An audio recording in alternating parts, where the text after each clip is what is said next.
Então, na nossa última aula, na terça-feira passada, dia 17, passamos a atividade da leitura do capítulo 24 e 25, né? Copiei aqui todas as respostas de vocês, tanto do capítulo 24, tá aqui, concentrei tudo, quanto do capítulo 25, tá aqui. E montei essas observações aqui com base nas dúvidas que vocês deixaram, tá? Então, se alguma outra dúvida não ficar esclarecida, pode ficar à vontade para fazer as perguntas que lhes forem necessárias. Então, um ponto que ficou em dúvida, né? A questão de endpoints e aplicativos. A gente já tinha visto, né? Sistemas finais, endpoints é sistemas finais. Sistemas finais é um termo que a gente já conhecia lá do Kurose, né? E é só a tradução, tá? Sistemas finais são os dispositivos, computadores, notebooks, smartphones, né? E aí pode botar aqui umas reticências, através dos quais os usuários, aqueles que acessam a rede, né, podem fazer esse acesso. E aí tinha também a passagem: os campos do cabeçalho IP não são suficientes para identificar uma aplicação. Então existiam dúvidas aqui com relação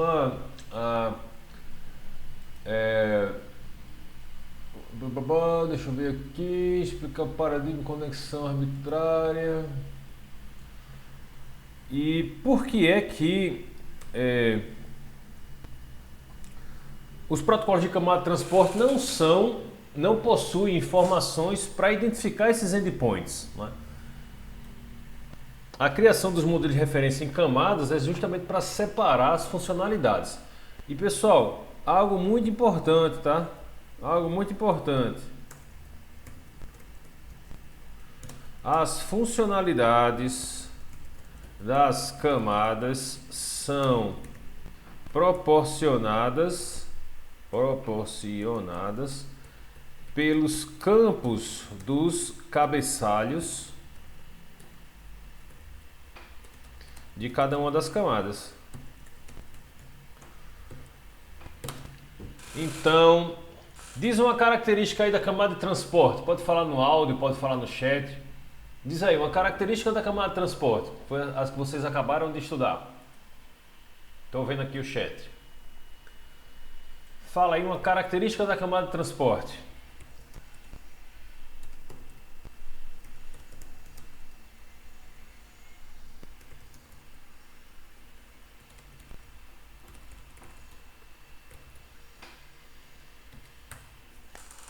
Garantir confiabilidade, não é isso?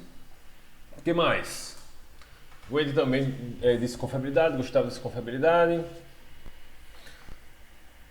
Aí, diante dessa observação, as funcionalidades das camadas de transporte, ou melhor, as funcionalidades das camadas são proporcionadas pelos campos dos cabeçalhos de cada uma das camadas.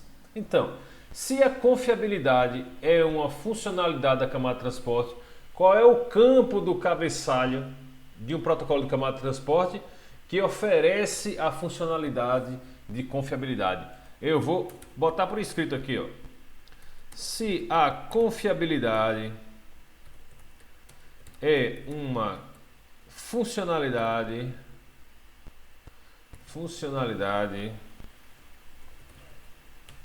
da camada, vou botar assim, né, de um protocolo de camada de transporte, qual o campo do cabeçalho do protocolo que fornece essa funcionalidade? E aí? Nós sabemos que o UDP não fornece, né, confiabilidade, que apenas o TCP fornece confiabilidade. Então, diante do cabeçalho do TCP, qual é o campo do cabeçalho do TCP que fornece a funcionalidade de confiabilidade? É o nome do campo do cabeçalho. Então, vocês estudaram, né, o capítulo 25, tá ele aqui. No capítulo 25, nós temos o formato do cabeçalho, tá ele aqui, ó. O formato do segmento TCP. Qual desses campos, né, porta de origem, porta de destino, número de sequência, número de confirmação, tamanho do cabeçalho, bit de código, janela, checksum, ponteiro de urgência, opções. Qual desses campos, ou quais desses campos, fornecem a confiabilidade da camada de transporte?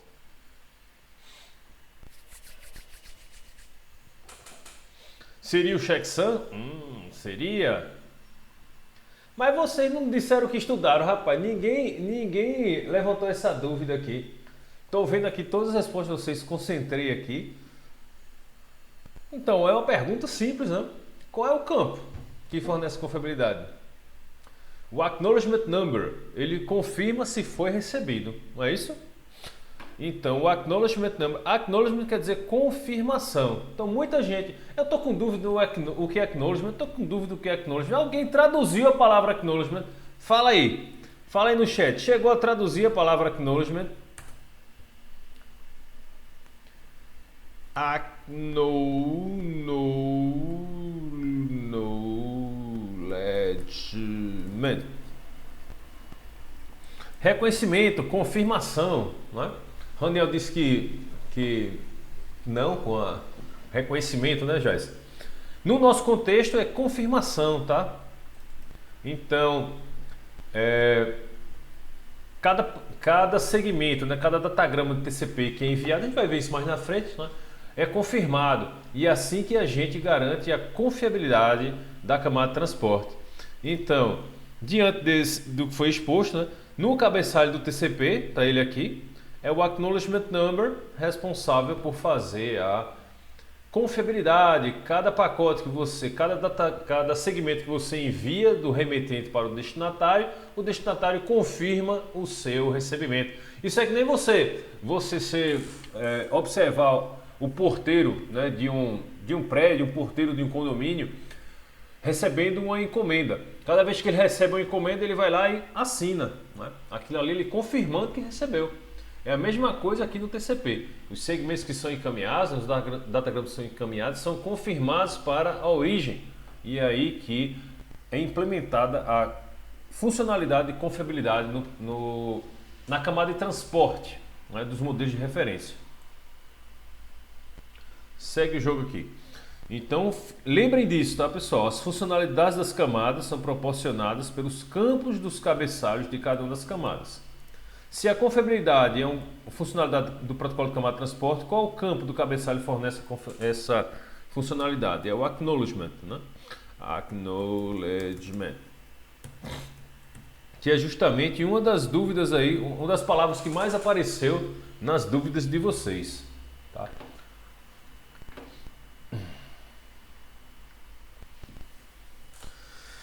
Então, os campos do cabeçalho do IP não são suficientes para identificar uma aplicação, porque os campos do cabeçalho do IP, né, a gente sabe que o TCP vai funcionar sobre o IP, nenhum deles é capaz de identificar a aplicação. E aí a aplicação também, uma dúvida frequente de vocês aqui, né, a questão da porta. Lembrar que a porta do cabeçalho do TCP está aqui, ó, de novo lá na página 9 do capítulo 25, né? Então a gente tem aqui porta de origem e porta de destino, e são esses dois campos, né, de 16 bits. Lembrar que isso aqui, pessoal, é a largura em bits, tá? Começa em 0, vai até 31, quer dizer que isso aqui tem 32 bits. E a gente vai falar também sobre payload mais na frente, que é a carga útil. Então, cada linha dessa aqui representa 32 bits. Então eu tenho 32 bits, 16 bits da porta de origem, 16 bits da porta de destino. O Sequence Number e o Acknowledgement Number são campos de 32 bits, tá? Então eu tenho 32 bits para trabalhar Sequence Number e 32 bits para trabalhar Acknowledgement Number. E aí vai, né? O checksum ele tem 16 bits, o tamanho da janela tem 16 bits. Então ficar atento a isso, tá? Tanto aqui no livro quanto nos próprios RFCs, por exemplo, essa imagem aqui é retirada do próprio RFC do protocolo IP. Você vai notar que aqui em cima tem 00 até 31, tá vendo? 0, 1, 2, 3, 4, 5, 6, 7, 9, 10. O 1 fica aqui em cima do 10, aí 11, 12, 13, 14, 20, 29, 30, 31. Então a largura aqui dessa imagem é 32 bits. Para você ver qual é o tamanho de cada um dos campos, é só você observar aqui, né? O Internet Header Length, que é o tamanho do cabeçalho. Ele tem 1, 2, 3, 4 bits, tá vendo? Do bit 4 ao bit 7. Forma o tamanho do cabeçalho do IP.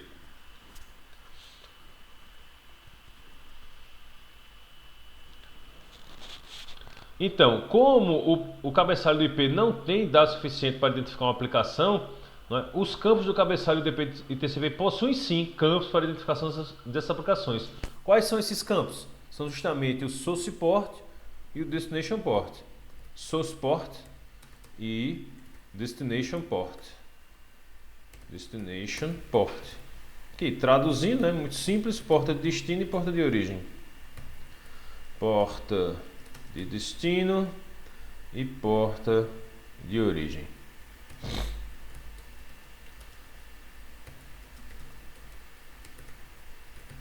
Também foi fruto de dúvida. E aí também tem a passagem melhor esforço. Aí qual é o problema aqui com a leitura desses capítulos? Como o Kurosu usa a abordagem de top-down, começa com a camada de aplicação e depois vai para a camada física, e o Douglas Comer ele faz uma abordagem bottom-up, ou seja, começa de baixo para cima, começa da camada física e vai para a camada de aplicação. Nesse momento da leitura do livro Douglas Comer, a gente já teria estudado o protocolo IP, né? Mas a gente não estudou ainda. E o protocolo IP funciona na política de melhor esforço. O que é a política de melhor esforço? Eu envio as informações, né, até que a rede, enquanto a rede suportar aquela quantidade de informações. No momento que a rede não suporta mais a quantidade de informações, a rede simplesmente descarta as informações, descarta os dados. Então do que eu estou falando? Enquanto eu estou enviando dados aqui, ó, vamos usar essa imagem que a gente já usou em aulas anteriores, eu estou enviando dados aqui do meu computador para um servidor, os roteadores aqui vão suportar os dados. Vamos imaginar aqui e tem a palavra buffer, que é bastante utilizada, né? A palavra buffer. A buffer, alguém foi atrás do significado de buffer? Nós temos que continuar. Diz aí no áudio, fala aí no chat, né? O que é um buffer? É um dos termos também que se repetem bastante nesses dois capítulos. O que é um buffer?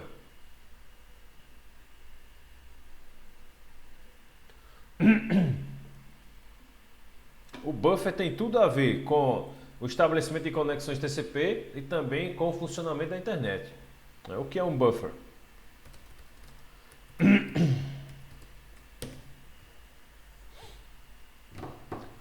Se você disser OK Google e perguntar o que é um buffer, ele vai lhe dizer, né? O buffer é uma memória, né? De fato. Já está dizendo aqui onde armazena os dados, o buffer é uma memória. Mas o que diferencia uma memória de um buffer? Porque se todo buffer fosse memória, bastava usar a palavra memória, né? Durante as transferências, certo? A memória que armazena os dados durante as transferências. Tá? Um buffer é uma memória temporária. Ó, primeiro, eu nem tinha idade de vocês, eu era mais velho ainda um pouco que vocês. Eu estava com 18 anos quando eu entrei na faculdade. Eu acho que vocês não estão aí com menos ainda dessa idade, né? Estão com 16 anos. Então eu fui atrás, né, do significado da palavra buffer. Né? O buffer, vê só que interessante, era uma memória que é utilizada temporariamente, tá? Enquanto não existia energia. Veja só, isso foi de um processador chamado Z80, que eu estudava na época. Enquanto o processador Z80 não recebia energia elétrica suficiente para transmitir a informação, transmitir os dados eram mantidos em uma memória temporária chamada de buffer. Tá? Então, buffer é uma memória temporária para manter arquivos, ou melhor, manter dados, arquivos não, dados, enquanto eles não são transmitidos. Tá? Então, para o nosso contexto, serve muito bem. O buffer é uma memória temporária que armazena dados enquanto eles esperam para ser transmitidos. Eles esperam para ser transmitidos na origem ou aguardam para serem processados no destino.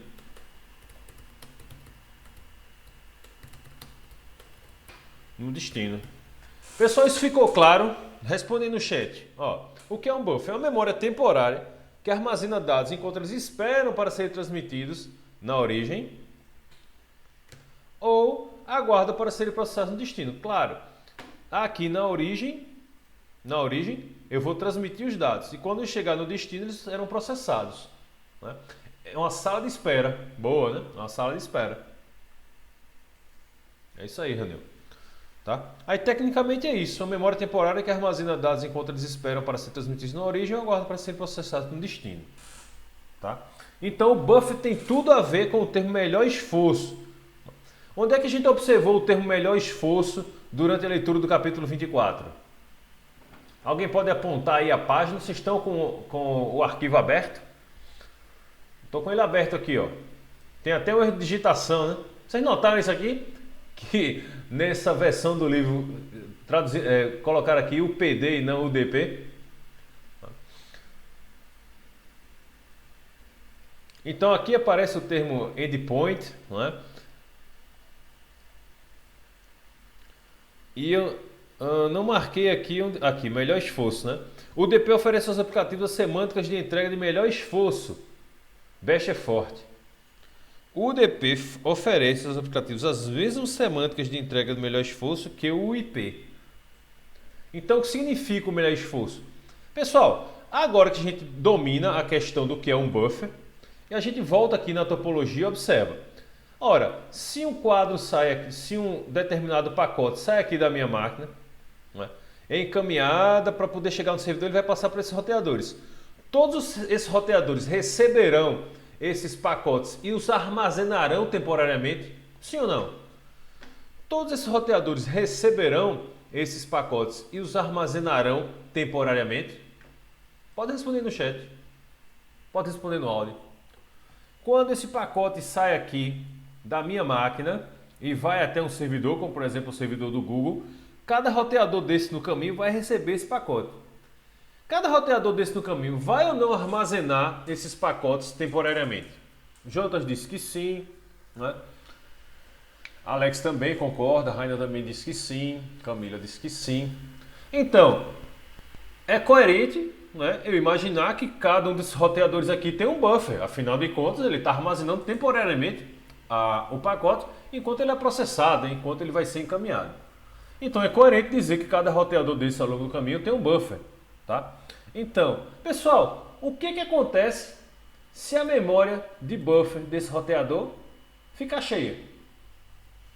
O que acontece com esse pacote aqui? Está cheio. O que acontece quando o pacote aqui chega? E aí? Perde dados, apaga. Né? Não tem outra solução, né? Vai ter um atraso, será? Corrompeu, vai ficar corrompido. Aí, qual dessas respostas é a que se materializa, né, no funcionamento da rede? Quando o buffer está cheio, esse pacote é descartado. Né? Ele é descartado. Tem um xizão nele aqui, ó. Descartado. Tá? Não tem onde armazenar, o que é que vai fazer? Descarta. Pessoal, esse é o modelo de funcionamento da internet. É o modelo de funcionamento dos roteadores que compõem o núcleo da internet. E enquanto eu tenho buffer, enquanto o roteador tem buffer para armazenar os pacotes que estão chegando, tá? Ele armazena. Depois que ele não tem mais, né? Porque criou um congestionamento, porque o processamento do roteador está comprometido, seja lá qual for o motivo, tá? Chegou um pacote aqui, não tem memória para armazenar, ele é descartado. O que é que isso significa? Aquele sinal que chegou lá, né? Se for via fibra ótica, a luz se perde. Né? Se for uma corrente elétrica, manda para um resistor, vira calor. Né? Aquele dado ali vai ser perdido, vai ser descartado. Essa é a palavra técnica da questão. Né? Então, o melhor esforço que o UDP entrega, né, para os aplicativos, porque ele usa o melhor esforço do IP. Lembrando sempre, pessoal, uma camada de baixo fornece um serviço para a camada de cima e uma camada de cima utiliza o serviço da camada de baixo. Isso foi ou não uma questão de uma avaliação já? Quem lembra dessa questão? Diz aí um sim. Né? Foi, Alex lembra que foi. Né? Então lembrar disso, né? Raniel, foi? Com a pergunta, foi, Raniel? Beleza? Então, uma camada de cima vai sempre utilizar os serviços da camada de baixo. As camadas do inferior vão fornecer o serviço para a camada de cima. Tá? Então, o UDP ele vai utilizar o melhor esforço do IP. Está aqui, ó, na página 340, na página 2 do arquivo 340 do livro, informando que o UDP usa o melhor esforço, oferece aos aplicativos, ou seja, o UDP está na camada de transporte, olhando para cima aqui os aplicativos estão chegando, né? Aplicativos estão solicitando funcionalidades da camada de transporte. O UDP diz assim a camada de aplicação, ó bicho, aqui só tem melhor esforço. Se tu precisar de algo melhor esforço, tu não me usa não, tu usa o TCP, tá? Porque eu não tenho essas coisas não, eu sou simples. Então o melhor esforço é isso, tá pessoal? Quando você se deparar com essa questão ao longo da sua vida profissional, o que é mesmo melhor esforço? E quantos roteadores têm memória para armazenar temporariamente pacotes que estão chegando, a internet funciona. Então, à medida que a memória destinada ao buffer dos roteadores fica cheia, os pacotes são descartados. Isso é a política de melhor esforço. Enquanto os roteadores possuírem memória livre para utilização como buffer, aí a gente bota esse negócio aqui para baixo, aqui a gente explicou o que é buffer aqui em cima, tá? Enquanto os roteadores possuírem memória livre para utilização como buffer, os pacotes podem continuar chegando. Agora, caso a memória seja esgotada, a memória destinada para buffer, e a gente pode até usar um termo chamado bufferização, tá? Que é comum no contexto. Para bufferização seja esgotada, os pacotes são descartados. E esse termo descartados é que é relacionado ao melhor esforço, tá? Marcar aqui com a cor azul, não, assim não, outro Z, cor do texto azul, ferramenta pincel azul, tá? Então lembre-se disso, melhor esforço tem a ver com descarte de pacote. Então se o pacote foi descartado, né, acabou a memória. Pessoal, que memória é essa que eu estou falando aqui? Que memória é essa? Professor, vou precisar sair. Ó, que memória é essa aqui? Certo, mas o buffer é que memória? A gente viu no modelo de John von Neumann, lá na disciplina de montagem e manutenção, disciplina de fundamentos de informática, que tem o modelo de John von Neumann, tem a CPU, né, dispositivo de entrada e saída, memória e barramento. Aquela memória lá do modelo de John von Neumann, era que memória? Pense no seu computador. Quais são os tipos de memória diferentes que tem no seu computador? Jonathan já disse aqui cache, né? RAM, Gustavo respondeu RAM e tal. É verdade. Essa memória que é utilizada para bufferização é memória RAM do roteador, tá? A gente vai utilizar... eu não vou pergunta, beleza. A gente vai utilizar um simulador da Cisco, né? O maior fabricante de roteadores do mundo, chamado Cisco Packet Tracer. Logo depois que a gente sair da camada de transporte, na próxima aula já começa a camada de rede e já pode começar a utilizar o Cisco Packet Tracer já na próxima aula, e aí o negócio fica mais prático. Tá? Lá a gente vai ver que existe uma certa quantidade de memória RAM do roteador que é utilizada para buffer e o restante da memória RAM é utilizada de forma comum. Pessoal, para que é utilizada a memória RAM? Hein? Bota aí no chat, responde no áudio. Para que é utilizada a memória RAM? Sem ser para buffer, Raniel, né? Fazer os dados chegarem mais rápido ao processador, armazenar os dados temporários executados, para facilitar acesso rápido. E aí, pô, me dá uma resposta boa aí, completa. Para que é utilizada a memória RAM?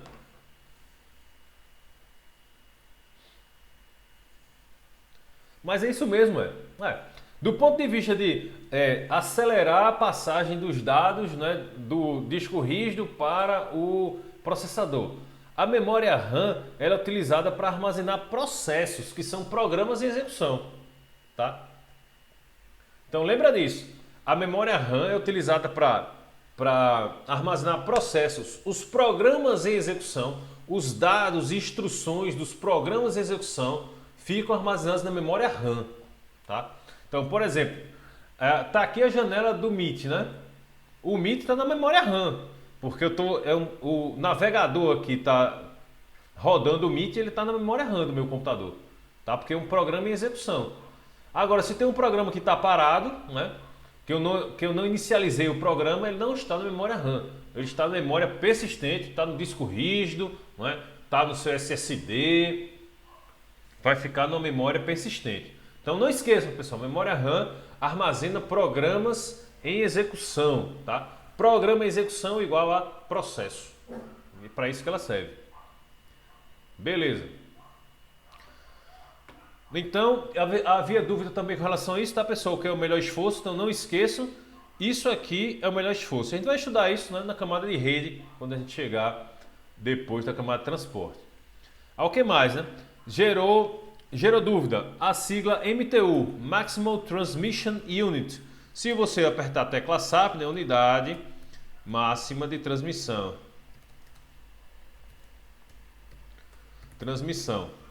Né? O que é esse MTU? Né? Se você quer transmitir, vê só. Deixa eu botar uma tabela aqui. Inserir, tabela, 5 colunas aqui, 5 linhas. Aqui estão as camadas, né? Você tem aqui camada de aplicação, camada de transporte, rede, enlace e física. Aí você lá na camada de transporte você vai fazer o download. Você abriu aí o site do Ubuntu, né? Abriu o site do Ubuntu e vai começar a fazer o download da ISO do Ubuntu. Então eu quero fazer o download aqui. Pronto, vou clicar aqui em download, vai começar a fazer o download. Vai pedir para salvar aí. Cadê? Pede para salvar. Guardando, pronto.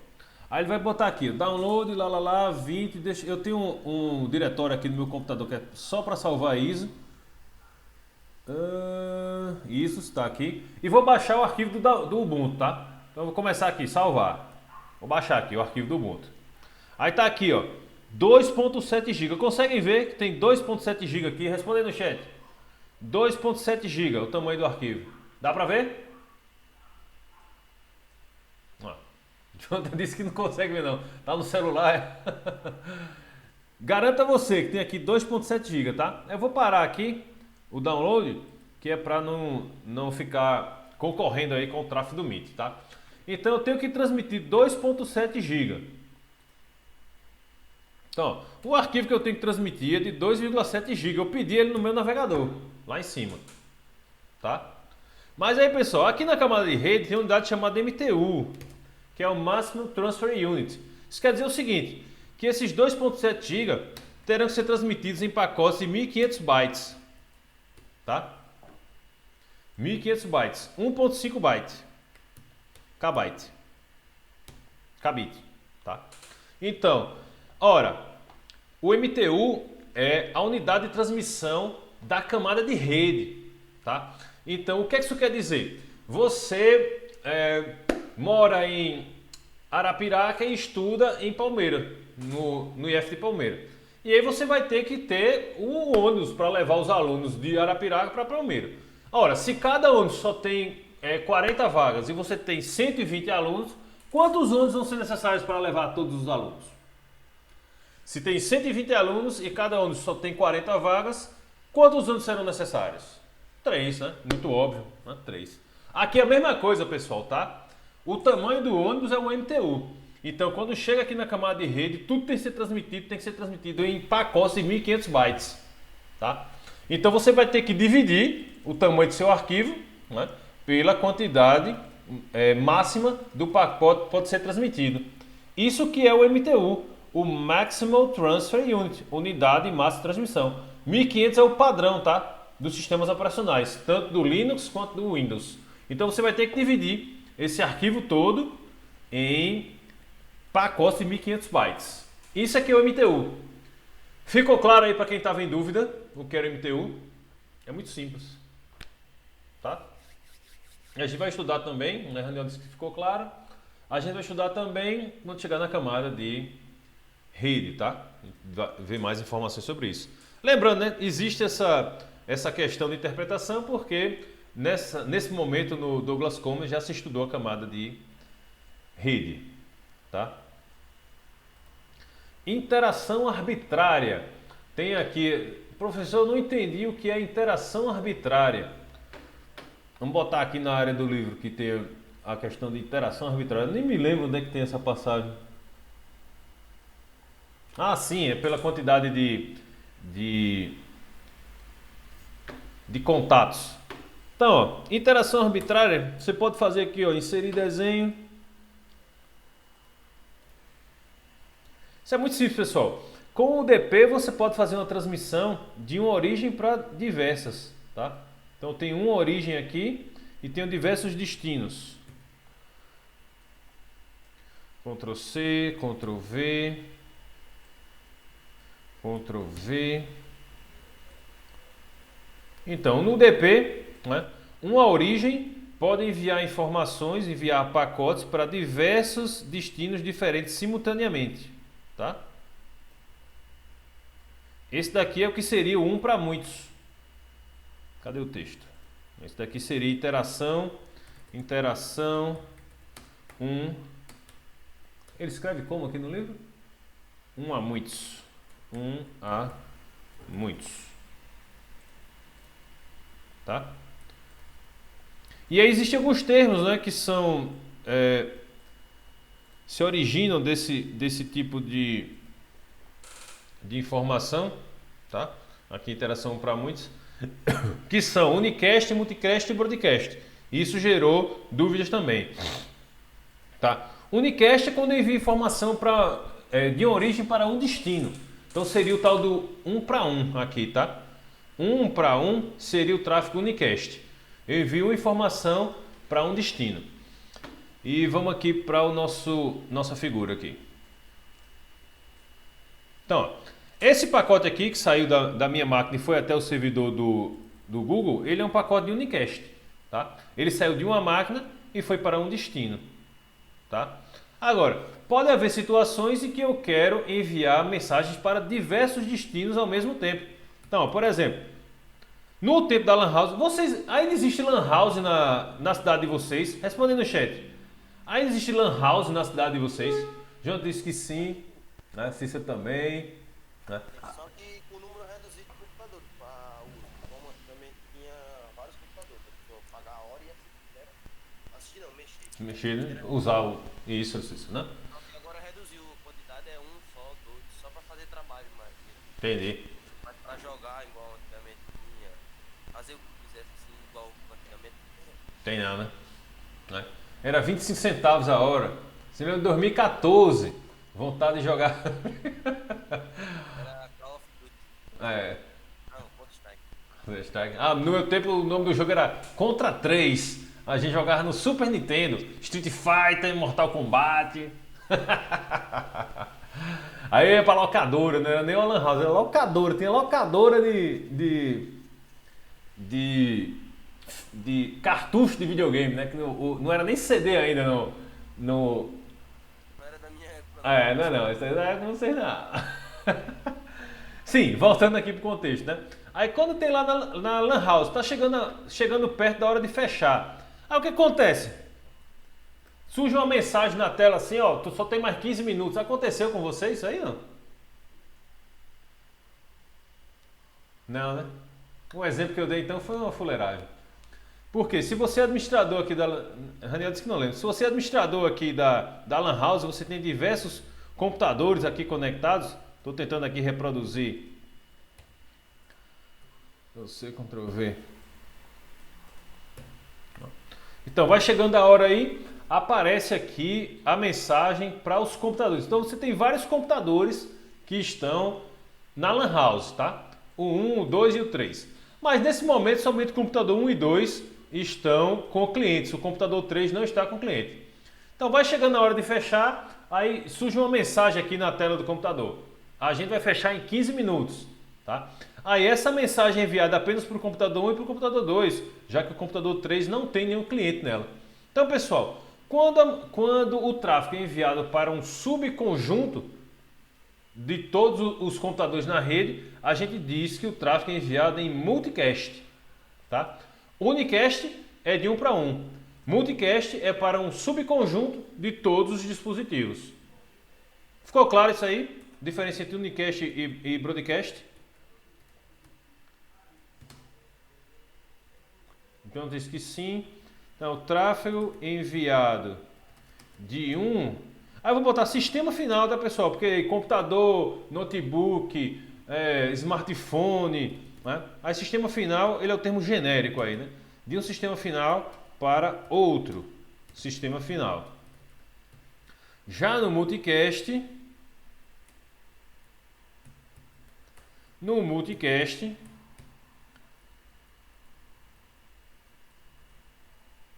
o tráfego é enviado de um sistema final para um subconjunto.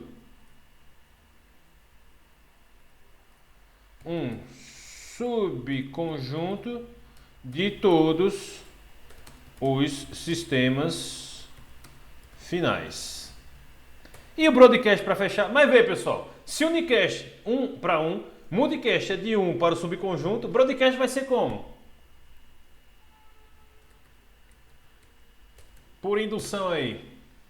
Né? Se o unicast é de 1 para 1, multicast é de 1 para o subconjunto, broadcast vai ser o tráfego enviado de um sistema final para todos, sem subconjunto aqui, todos os sistemas finais, tá? E aí vocês viram, alguém lembra do termo endereço de broadcast aqui na seção 24.8 do livro do Douglas Comer? Lembram do termo endereço de broadcast? Sim ou não?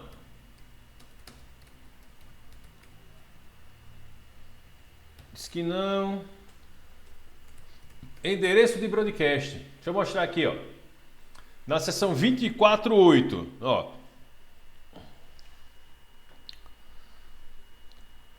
Em vez de requisita para fazer o transmissão IP de broadcast, é IP de broadcast, não era endereço de broadcast. Por exemplo, o broadcast local pode ser especificado se usar o endereço IP 255.255.255.255.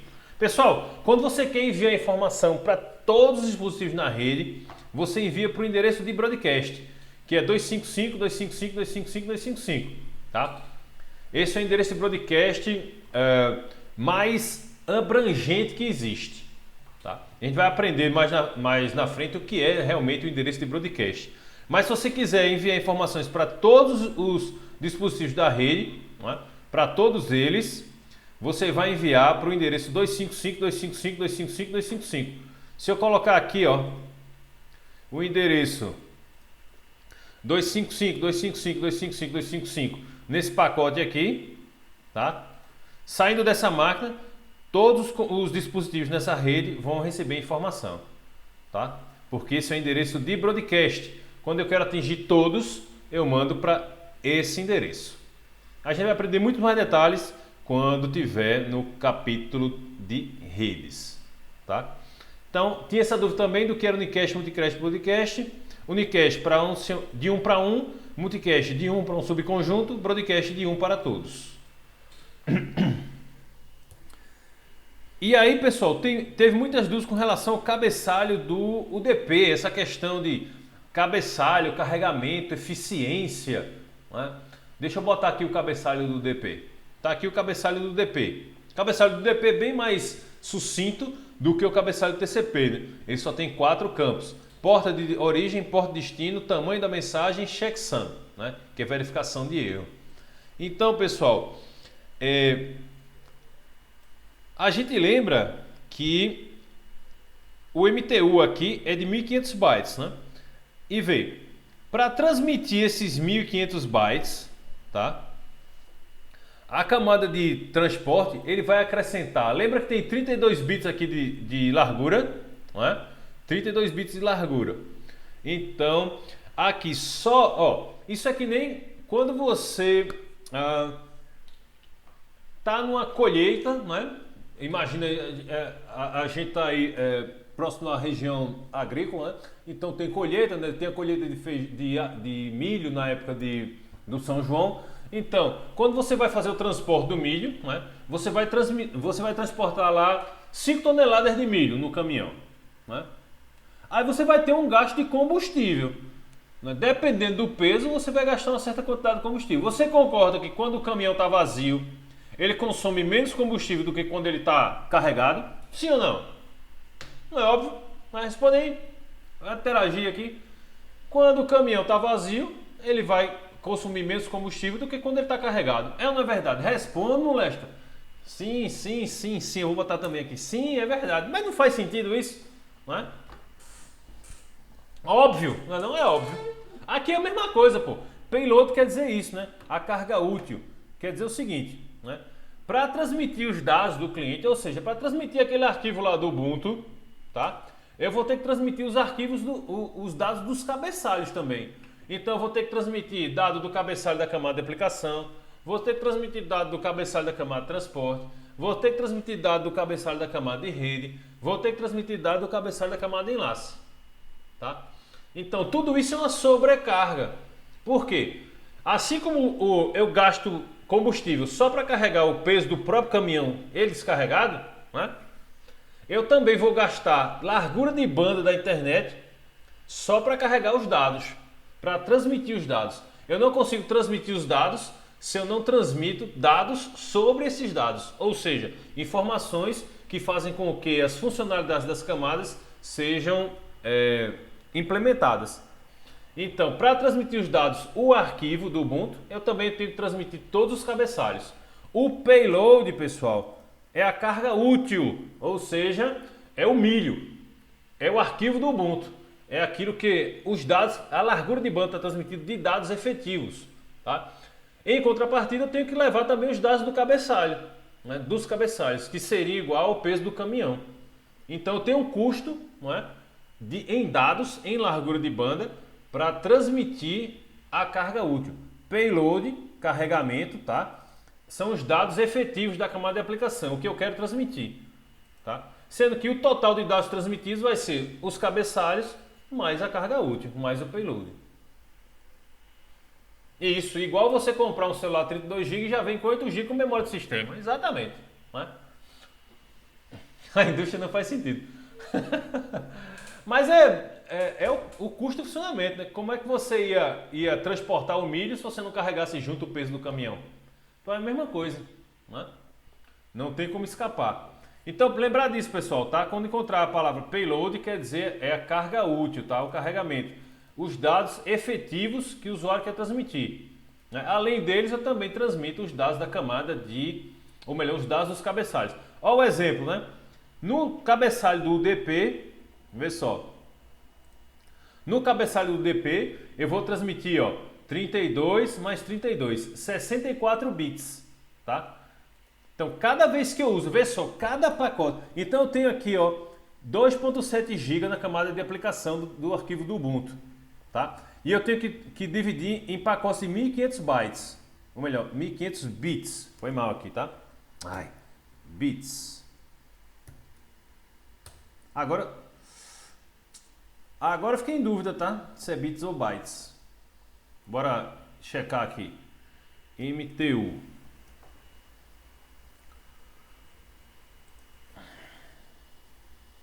Para não escrever besteira. Lá. Ctrl F. Bit. Byte. É byte mesmo. Beleza. Existe uma forma, pessoal, toda vez que você está em dúvida de alguma coisa, você tem que confiar na primeira indicação do seu cérebro, tá? 1500 bytes. Ctrl Z. Isso é chamado de Blink. Tem até uns livros que falam sobre isso, né? Por exemplo, quando você chama um especialista em artes, né? Acharam um quadro de um pintor famoso. Aí chamaram o perito para identificar se aquele quadro é ou não autêntico. Então o perito, claro, ele vai fazer todas as investigações, mas A sensação que ele tem no primeiro momento, ele já observou tantos quadros, né, daquele pintor.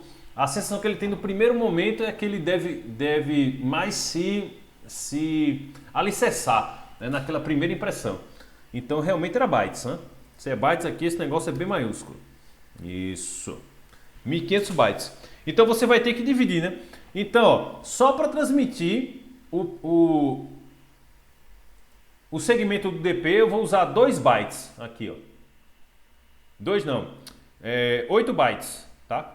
32 bits, 4 bytes da primeira linha, mais 4 bytes da segunda linha, 8 bytes. Então, para transmitir os 1500, só na camada de transporte usando o DP, eu uso 8 bytes, ó.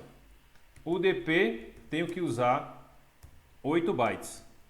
Então, quando a gente fala de eficiência, como é que a gente faz uma eficiência aqui? Né? Então, o total aqui, ó, para transmitir 1500 bytes, eu vou ter que botar 8 bytes de cabeçalho da camada do DP. Né? Então, 8 dividido por 1500, vai dar quanto isso aqui? 8 dividido por 1500 vai dar isso aqui, ó. Copiar, Ctrl V. 0,0053.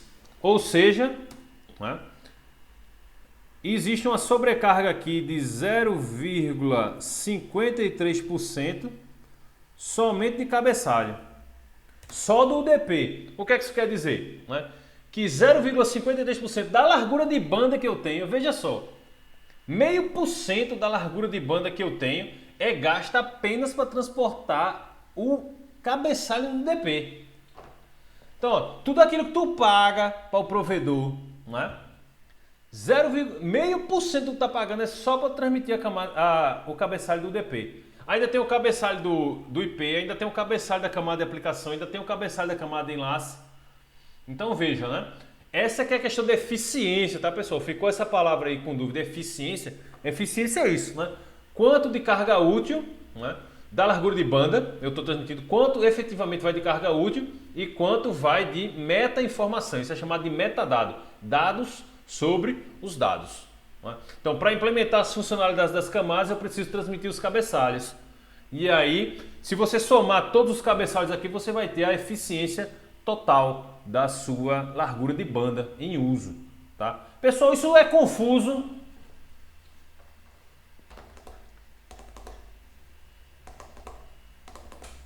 Fala alguma coisa, rapaz. E aí, isso é confuso ou dá para entender esse negócio de eficiência?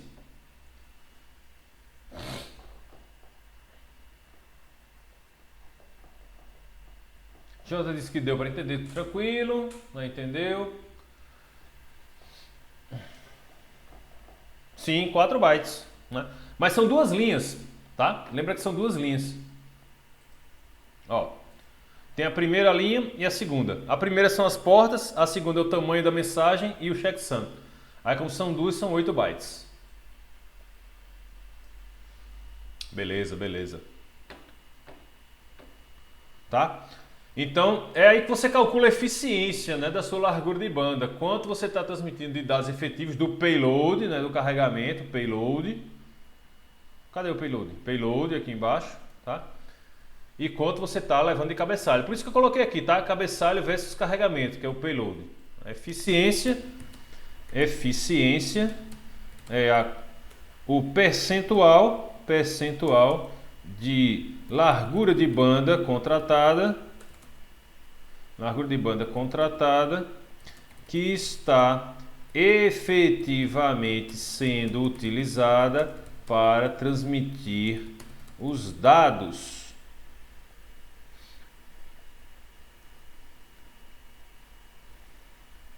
Os dados do cliente. E não os dados dos cabeçalhos dos protocolos. Vamos andar aqui com o DP, senão a gente não consegue chegar em TCP, né? Já é 10 horas para a gente dar uma revisada também no TCP. Então foram esses os termos, tá, que ficaram aí do DP, que eu consegui detectar aqui, né? Sim, tinha o checksum também, né? Checksum. Passei batido aqui, eu não tenho o checksum, não. Tem não. Pessoal, checksum é um algoritmo de verificação de erro, tá? Ele pode ser tanto de verificação e correção quanto de verificação apenas, tá? São algoritmos de detecção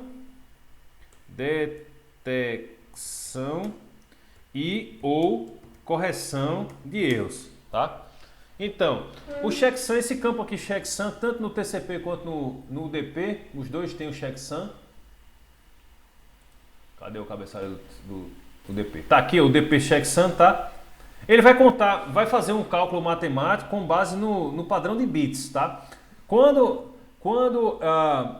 o datagrama sai da origem, ele vê aqui o padrão de bits do cabeçalho e coloca aqui um resultado, tá? Isso é uma função, né? Uma função tem o domínio e a imagem da função.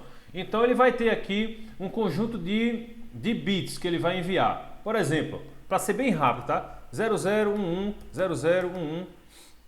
Então imagine que o algoritmo está transmitindo esse byte aqui, 0011, 0011. Uma das formas de você fazer o checksum é contar os zeros, tá? Então, contar os zeros, tá? Se o número de zeros for par, né, eu preencho o checksum com zero. Então eu tenho aqui o campo checksum, ele tem 16 bits, tá vendo? Então eu preencho aqui o campo checksum com 16 bits. 0, 2, 4, 6, 8, 0. Ctrl C, Ctrl V, Ctrl V. Pronto. Aí se eu contar o número de zeros e for ímpar, eu preencho tudo com 1. Então, se contar o número de zeros e for ímpar, se o número de zeros for par, for ímpar, eu preencho tudo com 1. Tá? Imaginar. E aí? Quando essa informação... E aí eu vou e preencho o campo do checksum. Quando essa informação chegar lá no destino, esse byte vai ser comparado.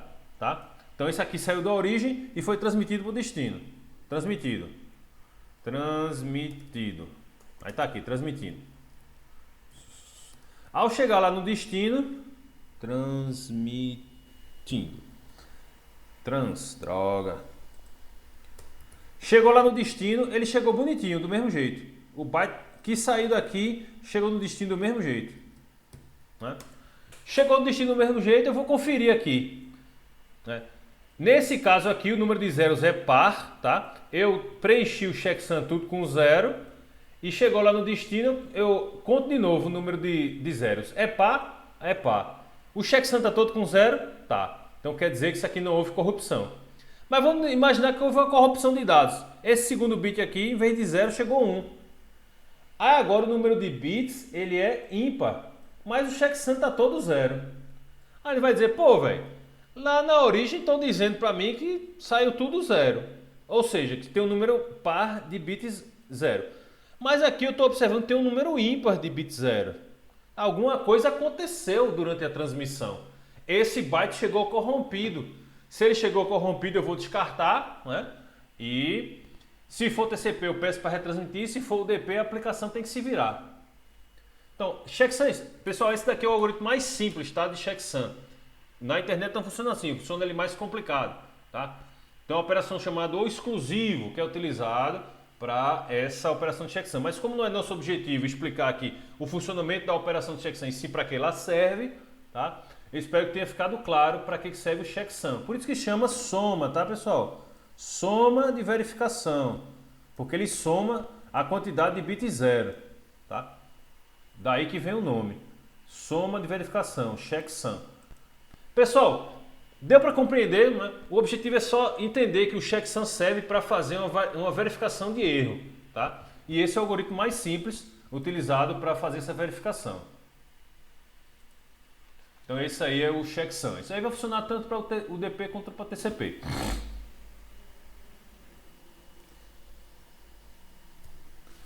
Beleza. Aí chega em TCP, tá? Aí, capítulo TCP é um pouco mais extenso, né? Bem mais sofisticado o TCP, diferente do UDP, tá aqui o capítulo. Diferentemente do TCP, aqui acertaram, né? Botaram TCP, Serviço de Transporte Confiável, é o Transmission Control Protocol. Foi bem sucinto aqui, 10 páginas, tá? E a gente sabe, né? O TCP, 3 principais funcionalidades. Quais são as 3 principais funcionalidades do TCP? 3 principais funcionalidades do TCP. Vai lá, fala aí, escreve no chat. 3 principais funcionalidades do TCP.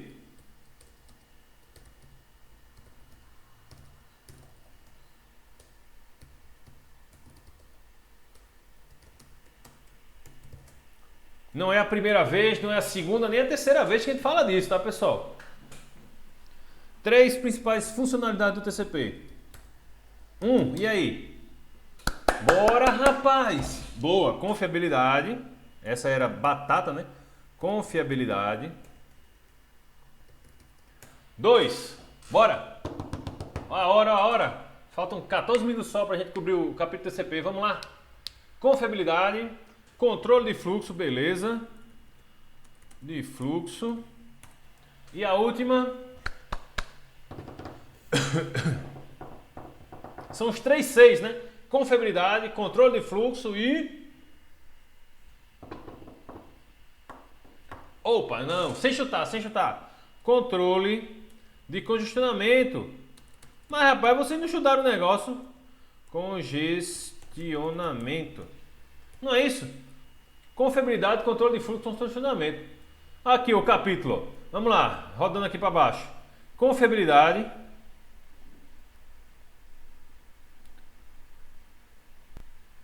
Controle de fluxo e controle de congestionamento. Tá até no capítulo, pô. Mas você, viu? É danado, viu? Tal do ensino remoto. Essa técnica a gente tem adotado, né? A técnica Eita, agora eu vou esquecer a metodologia ativa. Como é o nome do negócio? Sala de aula invertida. Já escutaram falar nisso? Algum professor já falou disso aí pra vocês? Sala de aula invertida. Botar no chat. Sala de aula invertida. Falaram não? Não? Pois é, no começo da pandemia houve um treinamento com os... Júlia disse que algum professor já falou. Houve um treinamento para metodologias ativas, né, em que o aluno é o protagonista do seu próprio aprendizado. E esse protagonismo sai da figura do professor e vai para o aluno. Então é por isso que a gente está fazendo essa técnica de vocês estudarem antes, para a gente discutir depois, tá? Porque enquanto vocês estudam já tem as dúvidas, vocês lançam as dúvidas e já discutem pontualmente quais foram os problemas, tá? A sala da invertida a gente propõe o estudo para o aluno anteriormente e depois a discussão. É por isso que eu adoto essa técnica de vocês lerem os capítulos, né, estudarem os capítulos antes e colocarem as dúvidas, né? Aí eu pego vocês, é muito fácil, né, detectar. Tem uns termos aqui, eu não sei como vocês não colocaram que isso é a dúvida do capítulo TCP, mas vamos em frente. Então, 3 principais funcionalidades: confiabilidade, controle de fluxo, controle de funcionamento. Né? Aí aqui houve muitas dúvidas com relação às imagens, né? Então vamos comentar a primeira imagem aqui. Deixa eu mostrar a primeira imagem no capítulo. Obtendo confiabilidade. Então, é bem diferente mesmo pensar, né? Bem, se o TCP tem que oferecer confiabilidade, né? O TCP está aqui na camada 4, ó. O TCP está aqui na camada 4. Então o TCP tem que fornecer confiabilidade, mas ele utiliza um serviço da camada de rede que não é confiável. Então como é que o negócio que está na camada de cima vai dizer a camada de aplicação? A camada de aplicação, eu posso oferecer confiabilidade para você, aqui a gente vai ter confiabilidade, mas a camada de rede não tem confiabilidade não, mas eu garanto a confiabilidade por ela. Como é que isso acontece? Você está construindo uma casa, você bota construindo um prédio, aí você bota as estacas do prédio, né? Já viram um bate-estaca, né? Colocando isso na areia, enterrando a estaca na areia? Aquilo ali é para fornecer, né, estrutura para o prédio não balançar e cair, né? Então ele coloca as estacas e aí pode levantar o prédio. Mas as estacas aqui, ó, são fracas, né? A camada de rede está fornecendo o serviço para a camada de cima, mas ela não tem confiabilidade. Como raios é que a camada de transporte oferece confiabilidade se o serviço que ela usa não é confiável? Então esse aí que é um paradigma interessante da camada de transporte, tá? Dos modelos de referência. A camada 4 consegue fornecer confiabilidade para a camada 5, mesmo utilizando um serviço não confiável na camada 3. É disso que essa figura trata, tá? Então, ó, aqui a gente tem o host A, o host B, né? A aplicação, o TCP e o IP, né? O sistema de comunicação como visto pelo TCP. Então, a confiabilidade ela é mantida aqui entre os sistemas finais, tá? Não tem a ver com a camada 3 para baixo, tá? Porque, pessoal, a função das camadas de aplicação e de transporte, elas ficam nos sistemas finais. No núcleo da rede, ele não vê a camada de transporte. Vê só, aqui no dia, ó. Então, a camada de aplicação e a camada de transporte ficam aqui. Quando chega aqui nos roteadores, ele não verifica nada da camada de transporte e da camada de aplicação. Ele só verifica da camada de rede, tá? Ele não passa para a camada de cima. Então é isso que causa independência, tá, pessoal? O IP, ele tem a ver aqui, ó, com os roteadores, tá? Cadê? Os roteadores. É aqui que o IP age. Mas a camada de transporte ela vai agir na origem e no destino, tá? Então você pode utilizar um serviço que não é confiável aqui embaixo, porque esse serviço é transparente para a camada de rede. Somente nos sistemas finais é que a confiabilidade é garantida, tá? Então, se esse pacote aqui, né, se perde aqui no meio, se perdeu, né, não chegou no destino, pô, como é que o TCP vai saber disso, né? E a gente já viu isso hoje, né? Que é com o Acknowledgement Number, o número de confirmação. Então, o número de confirmação vai funcionar apenas nos sistemas finais, tá? Quando eu mando o pacote para cá, o destino confirma para mim que o pacote chegou. E aí tem vários problemas que podem acontecer aqui, né? O pacote pode sair da origem e se perder, não chegar no destino. Se não chegar no destino, o destino não vai responder com o número de confirmação. Não vai responder. E aí a origem vai saber, opa, eu não recebi a confirmação. Então, o que eu posso fazer? Reenviar novamente o mesmo dado para ver se em um determinado momento eu consigo receber uma confirmação. Ele vai e reenvia. Aí o dado se perdeu de novo, não chegou de novo. Aí ele vai e reenvia. Continua tentando reenviar. Não chegou de novo. Ele vai e reenvia, tá? Até que chega no destino e o destino vai e transmite a confirmação para a origem. Uma vez que ele recebe a confirmação daquele pacote, ele diz, ufa, chegou, eu já posso ir para o próximo trecho da informação, o próximo trecho do dado. Tá? É assim que funciona. E aí lembra, pessoal, que tem a questão do MTU, tá? Aquele arquivo grande lá eu tenho que dividir em vários fragmentos. Lembra desse termo? Fragmento, fragmentação, tá aí no capítulo do TCP, fragmentação. A fragmentação é justamente você dividir os dados da camada de aplicação em unidades que a camada de rede pode transmitir. Que nem lá os ônibus, né? Você tem 120 alunos, só tem 40 vagas por ônibus, você vai ter que mandar 3 ônibus. É a mesma coisa. Eu vou ter que fragmentar os alunos em diferentes ônibus. Tá? Aqui é idêntico, a ideia é a mesma. Então a confiabilidade eu acho que não teve muito problema de interpretação, porque ela é simples, tá?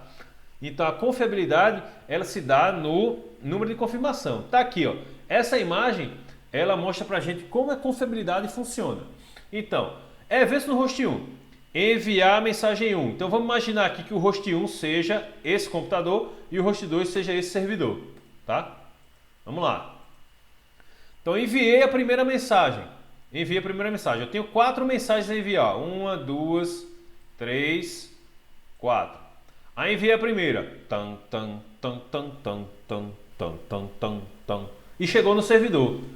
Chegou lá no servidor, ó.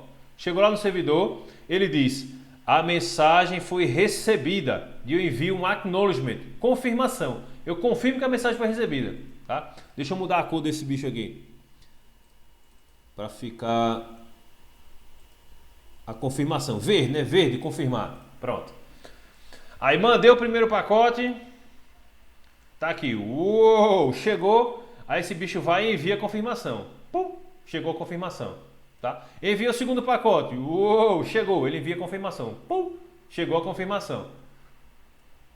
E aí, no caso de se perder um pacote, não é? Se perder um pacote, envia o terceiro pacote e o pacote se perdeu. Se perdeu aqui. Se perdeu. Não chegou. Não chegou. A confirmação desse terceiro pacote não vai chegar. Tá? É assim que eu garanto a confiabilidade. Aí vê, pessoal. Lá no cabeçalho do TCP, vamos ver o cabeçalho do TCP. Eu tenho o sequence number e o acknowledgement number. Tá vendo aqui? Quando esse dado sai daqui, ó, vamos voltar aqui. Cada cara desse aqui sai com um número. Delete, delete. Então, ó, esse cara aqui vai sair com o número texto. Esse aqui é o 200, por exemplo. Tá aqui. Ctrl G de agregar. Aí sai com sequence number de 200, tá? Tá aqui preenchido com 200 o sequence number. Ele vai chega no servidor.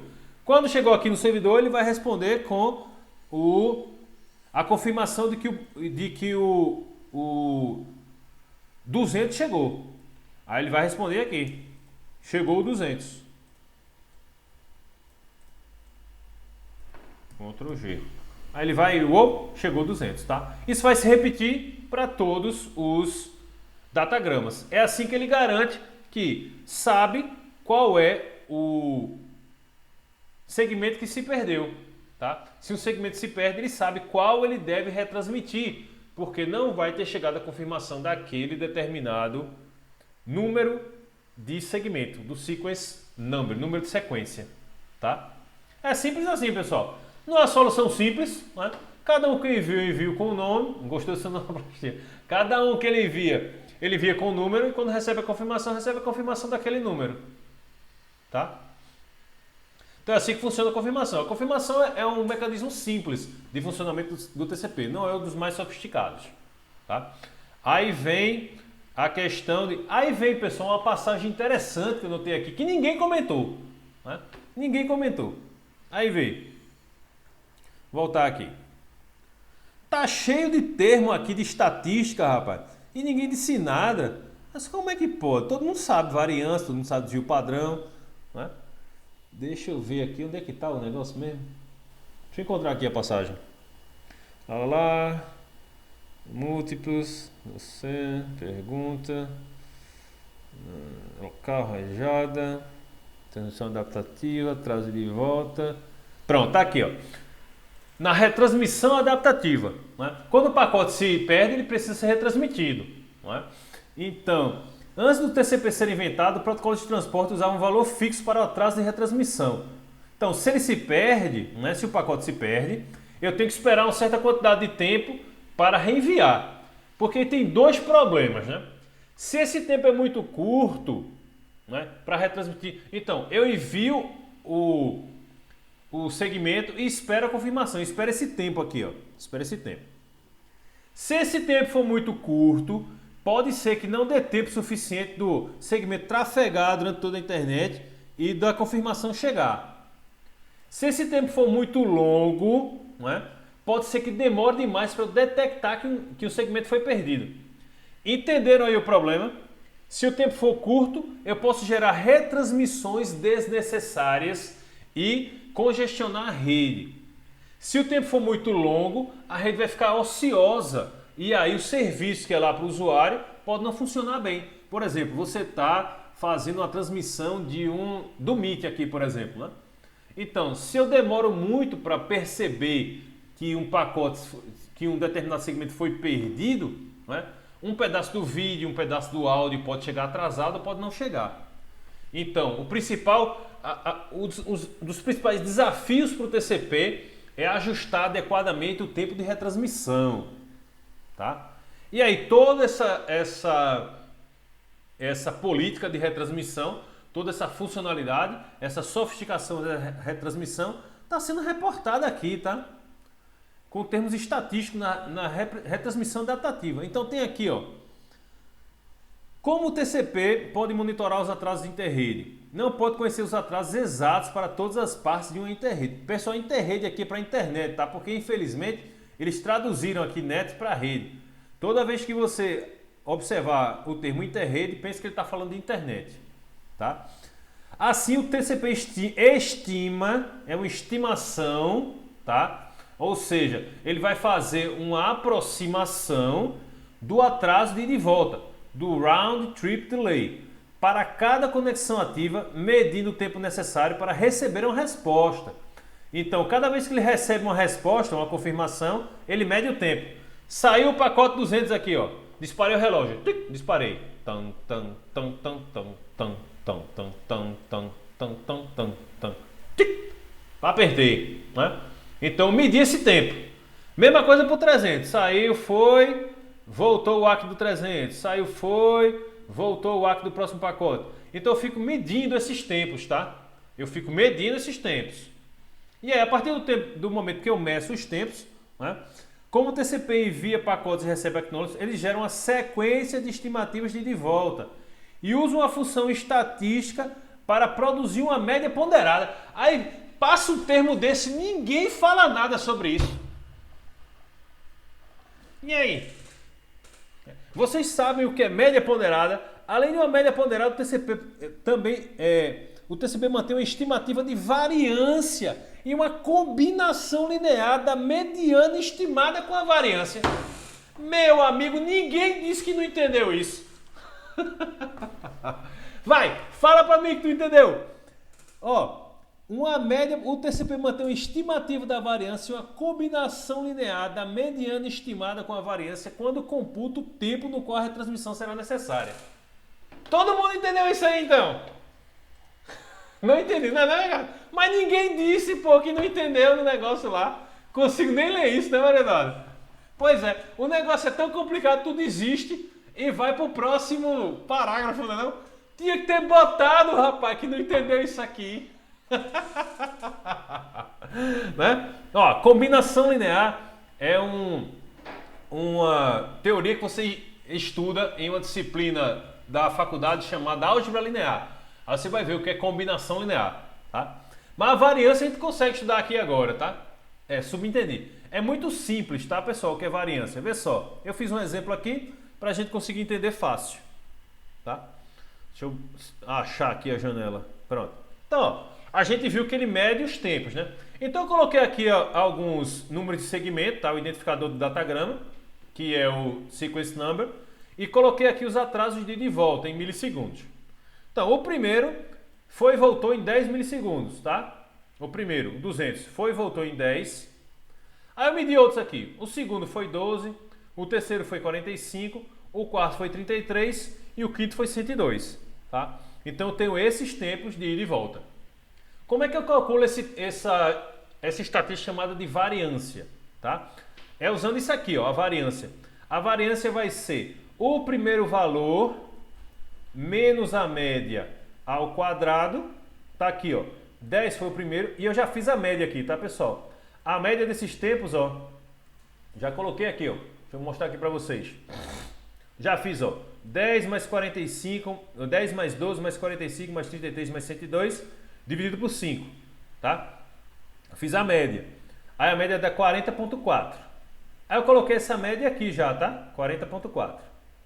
Aí, o que é a variância? Pessoal, em estatística, a gente tem medidas de tendência central e medidas de dispersão. Olha só que termos legais, né? Medidas de tendência central e medidas de dispersão. As medidas de tendência central, o nome. Então, ali para identificar o centro, né? A média é uma das medidas de tendência central, né?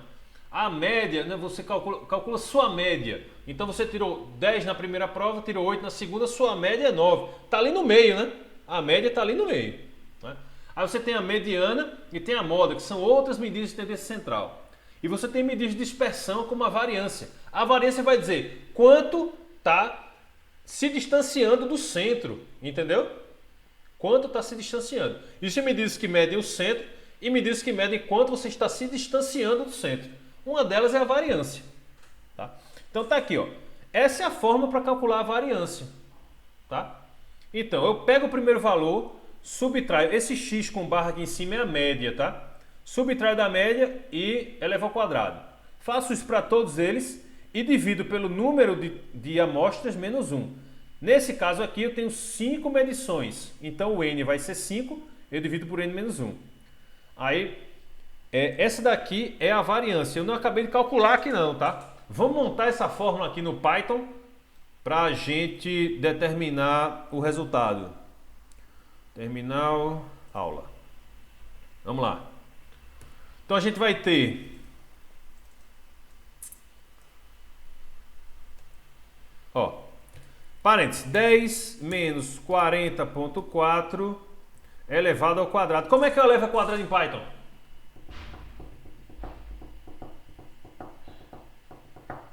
E aí, programadores? Isso. Asterisco, asterisco 2. Né? Aí eu vou fazer para adiantar a vida da gente, eu vou copiar esse cara aqui, vou colar ele uma vez, vou tirar aqui esse primeiro valor, tá? E vou colar aqui mais 5 vezes, que é só a gente preencher com o restante. Pom, pom, pom. Pronto. Então, vamos lá. O primeiro valor foi 10, já coloquei ele. O segundo valor é 12. Tá aqui, ó, 12. Ó, segundo valor, x2, tá? Aqui seria o x, tá? Aqui seria o x. Então, esse é o primeiro x, esse é o segundo x, x2, x3, x4, x5. Né? Aqui está com referência xn, porque é genérico, né? Tantos quanto eu desejar. Então, o segundo foi 12, o terceiro valor foi 45, o quarto valor foi 33 e o quinto valor foi 102. E divido todo esse povo aqui por n-1, que é 5 menos 1. Com isso eu chego à variância de 1.400. Tá? Então essa é a medida de dispersão, 1.400. É assim, pessoal, que eu calculo a tal da variância que está aqui, né? Que eu subentendi, passei batido, né? Não quis me complicar a minha vida. Então isso é a variância, tá? É a medida de dispersão. Deixa eu ver se está certo. Que eu acho que deu muito alto aqui. Deixa eu ver. 10 mais lá. Dividido assim, porque faltou o parênteses aqui no final. Deixa eu conferir aqui. Tá. Tá certo. É porque a variância é grande, o padrão que é pequeno. Tá certo, é isso mesmo, 1400. Tá? Então isso quer dizer que essa medida de variância está dizendo que pode dispersar 1400 segundos para mais ou para menos. 1400 milissegundos. Pessoal, o que é que esse valor aqui quer dizer para a gente na prática? Tá? Ó, então aqui os valores que foram calculados. Foram medidos. Então eu medi que 10 milissegundos o primeiro, 12 milissegundos o segundo, 45 o terceiro, 33 o quarto, 102 o quinto. Se a gente fosse adotar a variância para o tempo de retransmissão, o que é que isso resultaria na prática? Tá? Que para determinar que um pacote deve ser retransmitido, eu vou esperar 1400 milissegundos, ou seja, vou esperar 1,4 segundos para retransmitir. Caso a variância seja a estatística utilizada para determinar o tempo de retransmissão.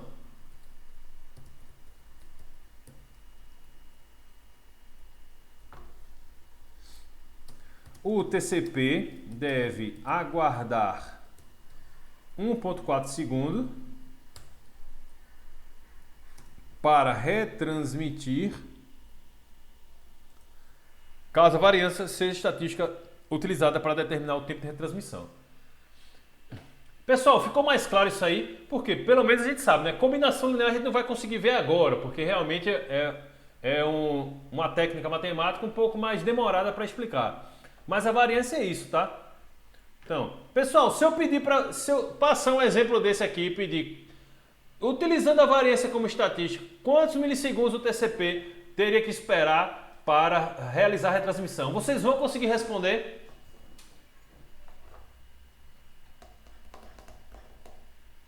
Bota aí no chat. Se eu colocar uma questão dessa na avaliação, né? Alguns acham que sim, outros acham que não. Quem acha que não, né?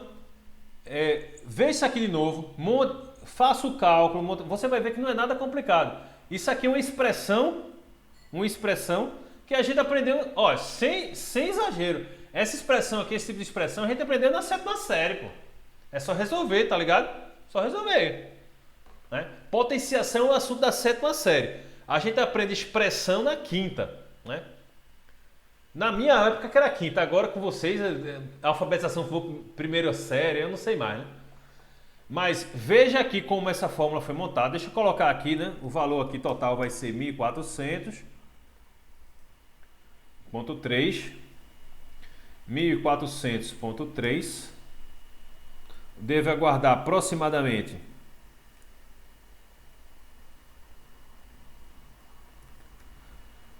ou seja, o TCP deve aguardar aproximadamente 1,4 segundo para fazer a transmissão. Lembrando, né, isso aqui está em milissegundos, tá? Milésima parte do segundo. Então observei 10 milissegundos, 12, 45, 33, 102, tá? Em milissegundos. Aí vamos de novo. Cada x1 desse aqui é um valor que a gente quer calcular. Então o x1 vai ser 10 milissegundos, o x2 vai ser 12, o x3 vai ser 45, o x4 vai ser 33, o x5 vai ser 102. Substituo na fórmula da variância e divido pelo conjunto de dados menos 1. Eu não tenho 5 medições? N aqui é 5, tá? 5 menos 1 vai dar 4. O resultado dessa fórmula é 1.300. Isso é medido em milissegundos. Ou seja, o TCP deve aguardar aproximadamente 1,4 segundos para retransmitir caso a variância seja utilizada para determinar o tempo de retransmissão. Tá? É a média. 40,4 é a média. Ó, 10 mais 12 mais 10 mais 12 mais 45 mais 33 mais 102 dividido por 5. 40,4 é a média. Ah, beleza, show. Então, esse x barra é a média, tá, pessoal? Já conheciam essa sintaxe para média? Um incógnito com a barrinha em cima. Já tinham visto antes? Agora é a primeira vez que vocês estão vendo. É a primeira? Liriel disse que é a primeira, Jantas também. Pois é. Fui eu, né, apresentar essa notação para vocês.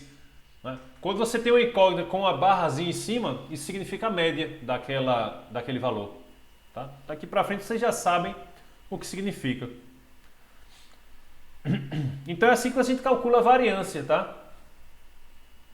Pera aí, esse negocinho aqui, menino, complicado é integral triplo, integral circular. Isso aqui é uma expressão, vocês estão acostumados com isso aqui, tá? Vejam aí o exemplo. É só substituir os valores, tá? Saber o que é cada variável dessa na fórmula e substituir os valores. Tá aí. Aí você pode ver de novo esse vídeo, ver de novo. A procurar outros vídeos também, né? Cálculo de variância, vai lá no YouTube. O que é variância? Como calcula a variância? Lembrar, tá, pessoal? Tem dois tipos de estatística. Existem vários, né? Mas com relação à dispersão e centralização, tem dois tipos, né? Medida de tendência central, como média, né? Mede mais ou menos onde está o centro dos dados. E de dispersão, que mede quantos dados podem se espalhar, tá? Medida de tendência central, né? E medidas de dispersão, né? Do espalhamento dos dados.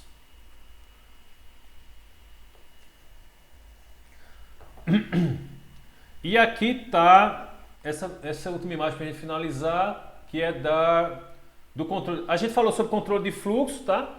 Sim, a gente não falou sobre controle de fluxo, né? Ainda. Pessoal, o controle de fluxo é simples, tá? Se eu falo muito rápido, vocês não vão conseguir entender, né? Se você começar a falar muito rápido, muito ligeiro, muitas palavras, alguém vai dizer, professor, fale mais devagar. É ou não é verdade? Se uma pessoa começa a falar muito rápido, por exemplo, você está aprendendo um novo idioma, né? Aprendendo inglês. Então, está na aula de inglês e o professor começa a falar muito rápido. Você não consegue, né, fazer aquela interpretação ainda para fazer a compreensão. Então você diz, please teacher, speak slower. Por favor, professor, fale mais devagar. O professor vai tentar falar mais devagar, com os fonemas de forma mais clara, para você compreender. Isso é controle de fluxo, tá, pessoal? Faz referência à taxa com que eu emito as informações. E aí tem explicação no capítulo, tá, sobre como o sistema de janelamento funciona. Então, o controle de fluxo, para implementar o controle de fluxo, o TCP utiliza o window aqui, tá? É esse campo que o TCP utiliza para fazer o controle de fluxo. O window ele vai dizer quantos bytes, né, a origem pode transmitir. Então, eu comecei aqui, ó, a fazer a transmissão. Isso aqui é controle de fluxo, né? Beleza. Então, consegui, ó, uma sequência de mensagens que mostra o controle de fluxo TCP. Aqui eu tenho o remetente, aqui eu tenho o destinatário, o receptor. Então, depois que eles estabelecem uma conexão, o receptor diz o seguinte, ó, eu consigo receber 2.500 bytes por vez, tá? Aí ele manda essa informação para quem está enviando. Aí o cara diz, beleza, se tu consegue receber 2.500, eu vou mandar o primeiro com 1.000, o segundo com 1.000 e o terceiro com 500. Eu só quero transmitir 2.500 bytes. Então, de 1 a 1.000 eu envio 1.000 bytes.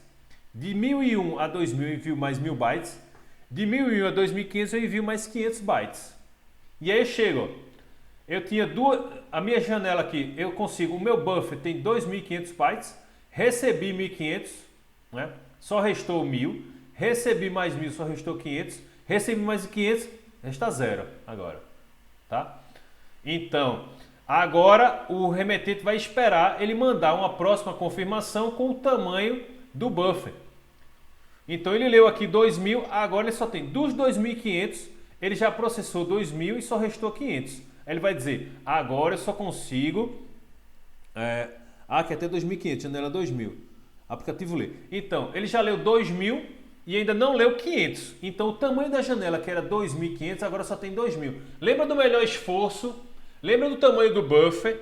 É assim que eu controlo também, tá? Então, se o meu buffer é de 2.500 e eu ainda falta processar 500, meu tamanho da janela agora é 2.000, tá? O tamanho da janela diminuiu e o emissor tem que enviar informações agora de forma mais lenta, tá? Então aqui ele vai mandar agora, tentou mandar aqui 1.000, mandou mais 1.000, zerou a janela. Zerou a janela, ele vai saber que não pode enviar mais 500 bytes, porque a janela agora era só de 2.000, tá? E aí ele lê mais 1.000 bytes, né? A 4.500, janela de 1.000. Então, ele mandou 2.000 e ele só conseguiu processar 1.000. A janela diminui de novo. A janela, o buffer que eu tinha era de 2.500, passou para 2.000 e passou para 1.000. O que isso nos diz? Nos diz que o remetente está enviando dados muito rápido e o destinatário não está conseguindo processá-los. Então, quando o tamanho da janela diminui, não é? Quer dizer que o emissor está enviando muitos dados e o receptor não está conseguindo processá-los na mesma velocidade, com o mesmo desempenho. E o tamanho da janela diminui, tá? Aí eu tive um professor chamado Marco Antônio Domingos Ferreira, que usou uma folha de papel para explicar isso. Então ele fez o seguinte na aula, pegou a folha de papel, dobrou a folha de papel, tá? Dobrou de novo e rasgou aqui no meio, ó. Rasgou. Fez assim. Aí disse, isso aqui é o TCP anunciando uma janela de 2.500 bytes, tá? 2.500. Então ele vai e manda esse tamanho da janela lá para o emissor. Tá? Sendo que quando chega lá no emissor, o emissor vai e diz: rapaz, eu não estou conseguindo, o receptor diz ao emissor, não estou conseguindo processar essas informações tão rápido. O que foi que ele fez? Ele cortou outro pedacinho de papel aqui menor. Então, ó, quando o receptor enviou a janela agora foi menor. A primeira janela era desse tamanho. Enviou a primeira e depois enviou a segunda menor, tá vendo? Então, isso é que é o janelamento, tá? Isso gera perda de dados, é verdade, Ricardo, né? Se você não consegue processar e o buffer esgota, né? A janela fica zero e mesmo assim o receptor, o emissor continua enviando dados, os dados vão se perder. Né? Entenderam a questão do janelamento? Então a janela ela é variável, ela é adaptativa. Então, ora a janela pode aumentar, ora a janela pode diminuir. É assim que o controle de fluxo funciona no TCP. Se o receptor consegue processar as mensagens até mais rápido do que o emissor, ele pode mandar uma janela inicial menor. Então, ó, diz assim, emissor, esse é o tamanho da minha janela. Aí depois ele diz, emissor, tu tá falando muito devagar, pode mandar mais dados. Né? E aí os dados chegam com maior quantidade. Pessoal, ficou mais claro de entender dessa forma o sistema de janelamento? É o sistema de anúncio de quantos dados eu posso processar por unidade de tempo. Tá? Beleza? Ficou? Show de bola, show de bola. Essa explicação de Marco foi sensacional, eu sempre uso, porque ela é muito boa dessa da folha de papel. Né? Você vê a janela aumentando e a janela diminuindo. Já que o nome do campo é window, né? Window, janela, a gente vê aqui uma janela maior e uma janela menor. Aí fica fácil de entender. Tá? E o controle de condicionamento, pessoal, usa justamente isso, tá? Quando o emissor detecta que houve uma perda, né? Ele automaticamente já também reduz a quantidade de dados que estão sendo transmitidos, porque se um pacote não chegou no destino, né? Ou o destino não está conseguindo processar contento, ou há um congestionamento aqui nos roteadores do núcleo da rede. De toda forma, não é? O TCP ele vai reduzir a quantidade de dados transmitidos para evitar ou para prevenir ou para reduzir o congestionamento da rede. Tá? E por último, para a gente finalizar, já estourei o meu tempo aqui em 2 minutos, tem o Three-Way Handshake que eu preparei aqui no Wireshark para mostrar para vocês na prática agora, tá? Então, teve muitas dúvidas com relação a o que é SYN, o que é ACK, o que é FIN, né? Tem as siglas SYN, estou botando aí no chat, ó. A sigla SYN, SYN, a sigla ACK, a sigla FIN, né? No TCP, a gente tem alguns campos aqui, no cabeçalho do TCP. Tem aqui, ó, no cabeçalho a gente tem code bits, tá? Que são os bits de código para dizer do que se trata essa transmissão TCP. E aqui, ó, na prática, ó, então, vocês viram que o TCP, diferentemente do UDP, ele estabelece uma conexão e o nome dessa conexão é Three-Way Handshake, aperto de mão triplo. Por que aperto de mão triplo? Porque 3 mensagens são trocadas. As mensagens SYN, SYN mais ACK e ACK. Dá para ver aqui no mouse, ó, SYN, SYN ACK e ACK. Eu reservei aqui, antes de começar a aula, tá? Eu reservei aqui essas mensagens, porque se a gente fosse fazer isso durante a aula, o Meet gera tanta mensagem aqui que a gente não conseguia ver. Então eu acessei o images.google.com e vi aqui o estabelecimento de conexão com a página do Images, tá? Então, quando a conexão vai ser estabelecida, vocês leram isso no livro, né? Tem um procedimento chamado Three-Way Handshake. Tá aqui, ó. Cadê o Three-Way Handshake? Cadê? Não tem uma figura do Three-Way Handshake não, né? Não acredito. Oh, não tem. Deixa eu pegar uma na internet que é mais rápido que eu desenhar. Só para mostrar aqui. Three-Way Handshake no Images. Pronto, essa daqui tá bonitinha. Deixa eu copiar aqui. Copiar a imagem, colar nosso arquivo de anotações. Ctrl V. Pronto, tá aí o Trio Handshake. São 3 mensagens que são trocadas entre o cliente e o destinatário. Uma mensagem SYN, uma SYN mais ACK e ACK. E aí a conexão é estabelecida. Tá? Então, tá aqui a primeira mensagem. Então, o emissor quer estabelecer uma conexão com o destinatário. Tá? O receptor, o emissor e o receptor. Aí, aqui da máquina do emissor é mandada uma mensagem SYN. Essa é a primeira mensagem. De sincronização, ou seja, cara, eu quero estabelecer uma conexão contigo. Ou seja, isso é que nem tu ligar no telefone e ficar chamando. Pu, pu, pu. Isso é o SYN chegando, tá? É o SYN chegando. SYN chegando. Aí a pessoa vai e atende. Aí fala, alô? O alô da primeira é o SYN mais ACK. Dizendo, eu atendi a ligação. Tu tá aí? Aí outra pessoa diz, alô? Concorda, né? Alô? Alô, concorda. Concorda que escutou. Né? Então é assim que o TCP estabelece uma conexão. Tá? O telefone chamando, a pessoa dizendo alô e a outra respondendo alô. Então é SYN, sincronização, concordei com a sincronização, ou seja, estou ciente que você quer estabelecer um contato e eu também quero estabelecer um contato. Também quero sincronizar que você está ciente que eu quero trocar informações. A pessoa vai e confirma. Esse procedimento é chamado Trio Handshake e eu separei essas 3 mensagens aqui. Na Vera, né? Então tá aqui, ó, mensagem TCP, tá? Nas flags a gente vai ver que tem o SYN, ó, com bit 1, tá vendo? Essa mensagem aqui é de sincronização. É assim que o TCP sabe que se trata da mensagem a primeira mensagem do Trio Handshake. Aí tá aqui o IP da minha máquina e o IP do Images do Google, 52.84.154.70. Aí ele vai e responde para mim, quem era origem vira destino, quem era destino vira origem. Ó, quem mandou o SYN, né, foi o emissor.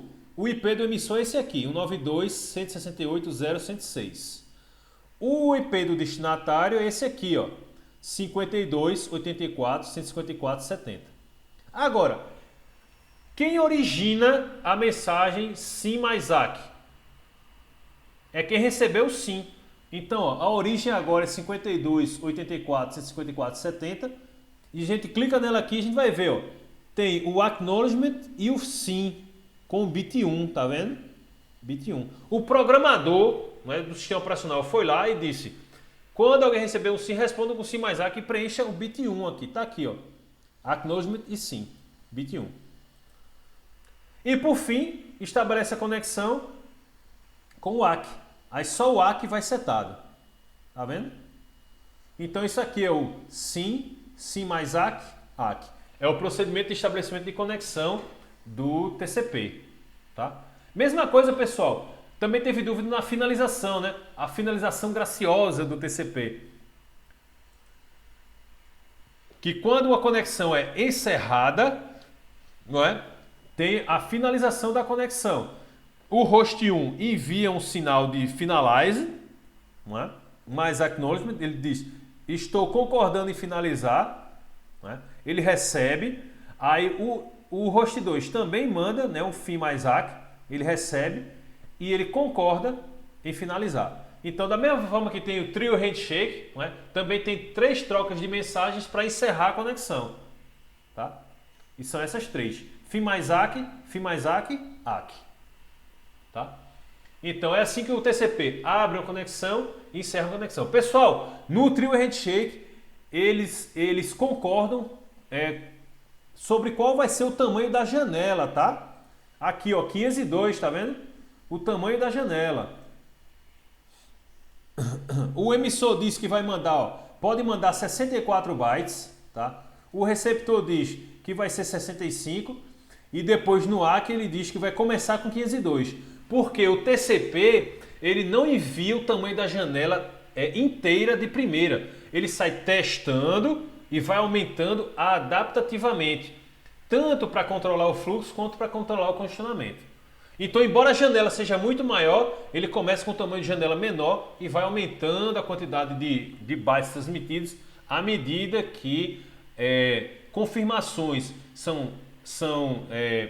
confirmações chegam e nenhum segmento é perdido. Então, se eu estou falando, né, falando, e aumenta o ritmo de fala, e você continua compreendendo, para ganhar tempo eu vou continuar aumentando o ritmo de fala. Tá? Então isso aí é o TCP. E acredite, essa forma é uma das formas mais simples de ver o TCP, que é o do Douglas Comer. Tá? Então, deixa eu finalizar a gravação. Passei bastante do tempo hoje, né? Deixa eu finalizar. Gravação, interromper. Dimitri, tá contigo. Bota lá no mural, por favor. E a minha aqui local também eu vou interromper.